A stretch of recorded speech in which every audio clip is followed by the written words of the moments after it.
tugiye kurebera hamwe ubusesenguzi bw'igitabo Rich Dad Poor Dad kiza guhindura imitekerereze n'uburyo umuntu yafataga amafaranga.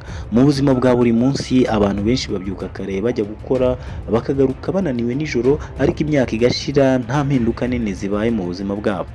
Hari abiga amashuri menshi bagashaka akazi keza ariko bagakomeza kugira ibibazo by'amafaranga. Ibi bituma hibazwa ikibazo gikomeye: kuki hari abantu bakora cyane ariko bakaguma mu bukene, mu gihe hari abandi barushaho gukomeza gukira? Iki ni kimwe mu bibazo Robert Kiyosaki yagerageje gusubiza mu gitabo cye cyamamaye cyane Rich Dad Poor Dad, ari nacyo tugiye gusobanura kuri uyu munsi. Iki gitabo ntabwo ari igitabo gisanzwe kivuga amafaranga gusa, ahubwo ni igitabo gihindura uburyo umuntu yatekerezaga ku kazi, amafaranga ndetse n'ubukire. Robert Kiyosaki akoresha inkuru y'ubuzima bwe agaragaza uko yize amasomo atandukanye ku mafaranga hagati y'abapapa be babiri. Umwe yari papa we bwite umubyara, umuntu wize cyane kandi ufite akazi keza ariko uhora ufite ibibazo by'amafaranga. Undi yari se w'inshuti ye umwigishaga ibigendanye no gukira. Ntabwo yari yarize amashuri menshi cyane ariko yari azi gukoresha amafaranga neza kugeza abaye umukire.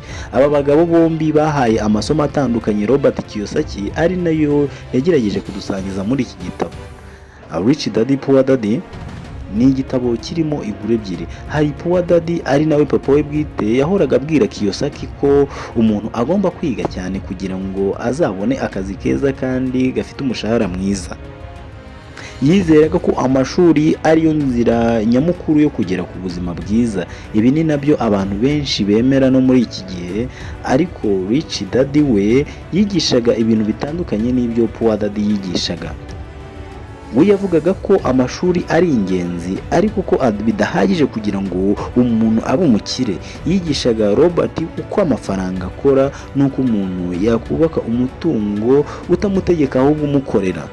Isomo rikomeye cyane muri iki gitabo ritandukaniye hagati ya asset ndetse na liability. Robert Kiyosaki asobanura ko asset ari ikintu cyinjiza amafaranga mu mufuka wawe, mu gihe liability ari ikintu gikuramo amafaranga mu mufuka wawe. Abantu benshi bakora amakosa yo kugura ibintu bihenze batekereza ko ari imitungo, nyamara bikabakuramo amafaranga buri munsi. Umunsi ku munsi ugasanga amafaranga agenda bashiraho. Urugero ni nk'imodoka ihenze, amadeni n'ibindi bintu byo kwiyemera, telefone zihenze n'ibindi bitandukanye. Abakire bo bashora amafaranga yabo mu bintu bibabyarira inyungu nka bizinesi, inzu zikodeshwa cyangwa se ishoramari risanzwe. Ikindi, iki gitabo cyerekana ko ikibazo gikomeye abantu benshi bafite atari ukubura amafaranga gusa, ahubwo ko ari ukubura financial education, ni ukuvuga ubumenyi ku micungire y'amafaranga.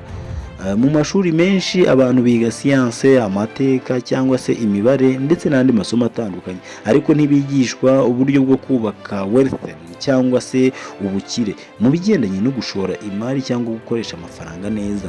Niyo mpamvu umuntu ashobora kugira diplome nyinshi ariko akabaho nabi mu bigendanye n'amafaranga.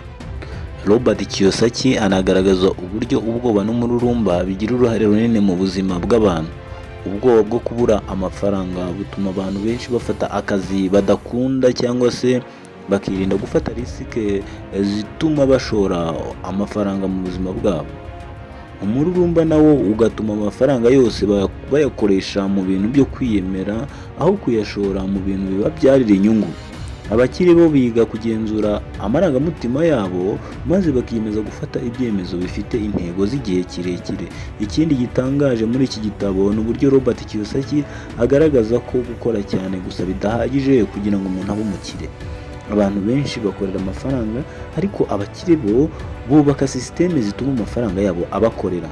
Umuntu ushobora gukora amasaha 12 ku munsi ashobora gukomeza kubaho mu buzima bugoye, mu gihe undi yubaka bizinesi ituma igihe aryamye yinjiza amafaranga. Rich Dad Poor Dad ni igitabo gifite amasomo akomeye cyane cyane ku rubyiruko, cyigisha uko umuntu atagomba gutekereza salary gusa, umushahara, ngo abeho, ahubwo agomba gutekereza uburyo yakubaka asset, ibintu bibyara inyungu, mu buryo yateza imbere financial intelligence ye, ubuhanga mu by'amafaranga. Iki gitabo cyigisha kandi ko gutsinda mu buzima bidaterwa gusa n'impamyabumenyi umuntu afite, ahubwo ko biterwa cyane n'uburyo akoresha amahirwe y'ubumenyi afite. Rich Dad Poor Dad ni igitabo gihindura imitekerereze y'umuntu ku mafaranga n'ubuzima muri rusange. Cyigisha kandi abantu kureba amafaranga mu buryo bushya no kumenya ko ubukire butangirira mu mitekerereze mbere yo kuba mu mufuka. Robert Kiyosaki atwereka ko umuntu ashobora guhindura ubuzima bwe igihe ahinduye uburyo atekereza ndetse n'uburyo akoresha amafaranga. Ni igitabo gitera abantu gutinyuka, kwiga no kubaka ejo hazaza habo mu buryo bw'ubwigenge. Amafaranga abakorera aho kugira ngo bo bakorere amafaranga. Ndagushimiye wowe tubanye muri iki kiganiro kidukanguriye uburyo bushya bwo gukorera amafaranga, kiduhereje ibitekerezo bishya ku bigendanye n'amafaranga.